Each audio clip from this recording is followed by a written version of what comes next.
Ladies and gentlemen, you just witnessed League of Legends history. First, these guys have a questionable game against Clutch, then smash SKT, and then smash RNG to advance out of groups. No one but European fans believed in them, but they were rewarded. Broxah, I'm not supposed to ask this question, but how does it feel to make such a 3-0 run? Great way to kick it off. All right. It feels really, really amazing being in this position right now. Going into the day today, I don't know, I felt really mixed, honestly. I had some hopes that we could actually make it happen and go all the way. Throughout the day, I started getting flashbacks to 2017, like things just started panning out the right way. RNG lost the first game, we beat both Clutch and SKT, and then all of a sudden it started getting really interesting and really scary at the same time. And then the game against RNG went really amazing, and now I'm just here. I'm dead tired, but I'm dead tired in the best way possible. In the best way possible, Broxah, you have been to Worlds 3 times now. 2 times were in a very precarious situation, but you made it out both times. Do you, and Reckless, to be fair, just have nerves of steel?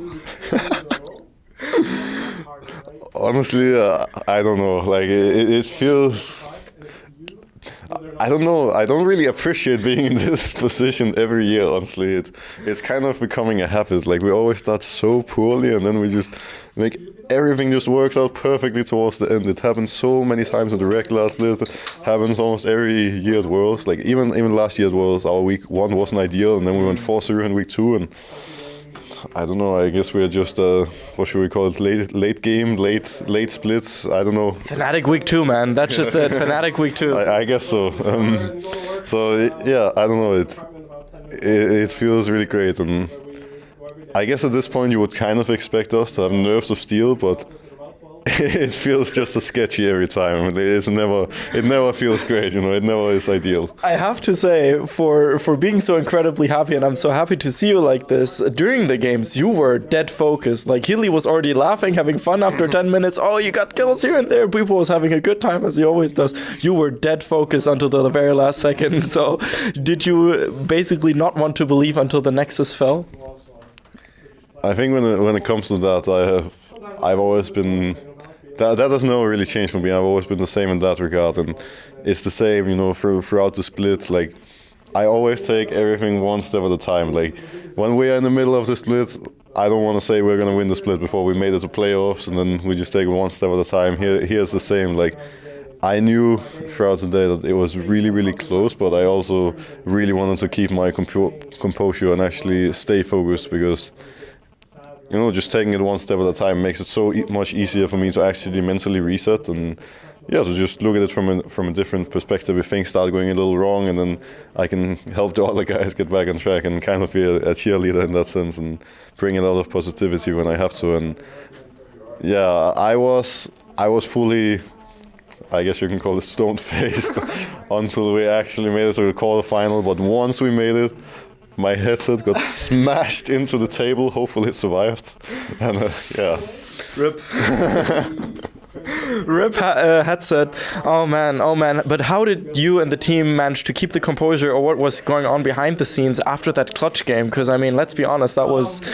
at times the Clutch really was in the front seat for that one. It's kind of weird to think that we played Clutch, SKT, and RNG, and by far the most difficult ones today was actually Clutch. It's really weird. You know, something is really wrong here. But I think, like, after the game we were actually fine. We were mostly just happy that we actually won the game and didn't lose, because if we lost that game, it would be so bad for us. Like, it would be really, really bad for so many reasons.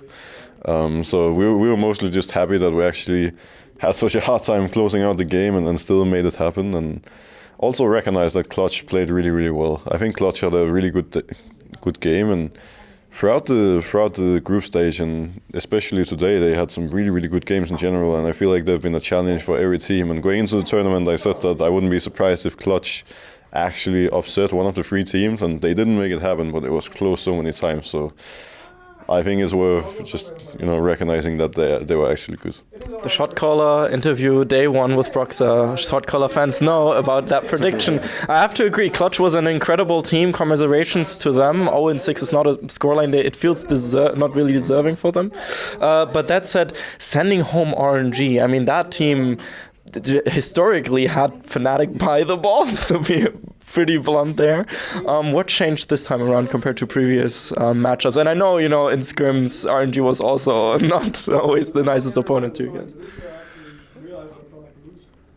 I don't know. I feel like whenever we played RNG in the past, like EU and also NA, we just always expected to lose when it came to Chinese and Korean teams. And in 2018, last year, I think we got 3-0'd by RNG in the semi-final at MSI.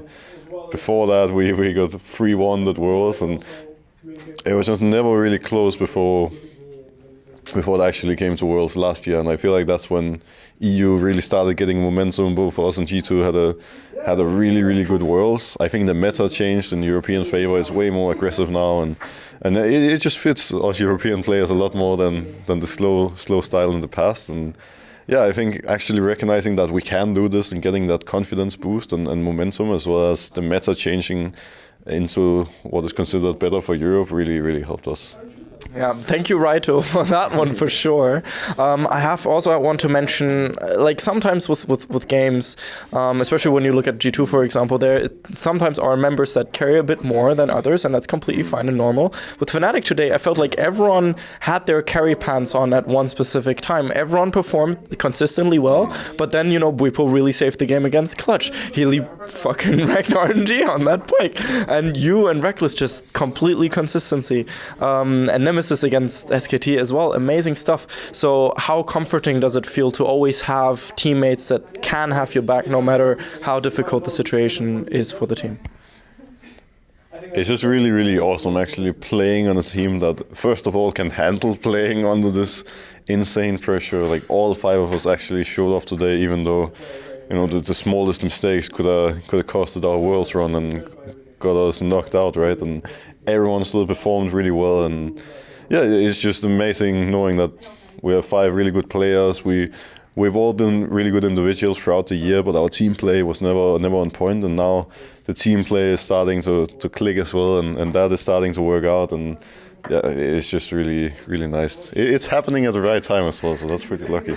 It's happening at the right time. When in Clutch, Fnatic always performs, it seems. Last question, any teams you would like to face in quarterfinals in particular? I don't really care so much who we play, but I wouldn't mind if it was IT. Taking the revenge, I can see it. Anything you would like to say to the Fnatic and the European fans, and of course a hashtag for the people that watch until the end. Thank you to everyone out there who supported us throughout the day. It means the world to me. We've really been able to feel the support both online and in the arena. Hashtag Fnatic Week 2. Hoping for a good quarterfinal. See you guys there. Thank you so much, Broxah, for your time. Make sure to follow him on Twitter and the rest of the Fnatic guys. This was Darius from the Shotcaller, Day 7 of Worlds 2019. I'm not gonna have a voice tomorrow. Hashtag Fnatic Week 2. Hashtag worth. Hashtag worth, exactly. See you guys then. Bye-bye. We'd especially like to thank Krzysztof Bujnowicz, Erich Althaus, Lukas Legal, Lazy Raven, and Adam Novosviat for your continuous and very special support, and of course all the people whose names you see scrolling past you right now. We have a lot of amazing projects, and of course Worlds 2019 in Europe coming up, so thank you so much for supporting us and enabling us to do our work. Thank you.